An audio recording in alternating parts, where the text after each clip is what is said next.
বা শারীরিক কিছু সমস্যা দেখা যাচ্ছে, যার জন্য ইন্টারপরাগযোগ ঘটছে না, এই স্বপরাগযোগ ঘটছে না।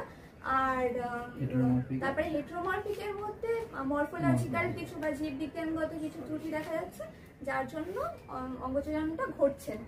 এরপরেই আমরা পড়েছি হচ্ছে গ্যামেটোফাইটিক আর স্পোরোফাইটিক। তো গ্যামেটোফাইটিকের মধ্যে হচ্ছে গ্যামেটের যে জিন বা অ্যালিল গুলো, সেটার ফলে সেটার দ্বারা আর কি এসআইটা প্রভাবিত হয়ে থাকে বা সেলফ ইনকম্প্যাটিবিলিটিটা প্রভাবিত হয়ে থাকে।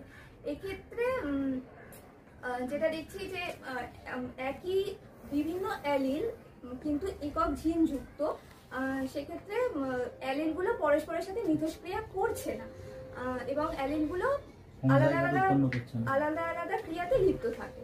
এই কারণের জন্য হোমোজাইগাস উদ্ভিদ উৎপন্ন হওয়া সম্ভব।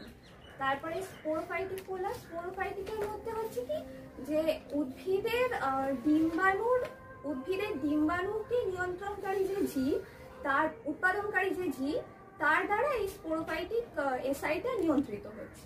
এবং এই স্পোরোফাইটিক এসআইতে কি হচ্ছে, এখানে হোমোজাইগাস উদ্ভিদ উৎপন্ন হওয়ার সম্ভাবনা থেকে যাচ্ছে। আর হচ্ছে হ্যাঁ, এরপরে আমরা সেলফ ইনকম্প্যাটিবিলিটির কিছু কারণ এবং সেলফ ইনকম্প্যাটিবিলিটির কিছু প্রতিকার করলাম। এইভাবে আজকে আমাদের পড়াটা শেষ হয়েছে। Thank you sir.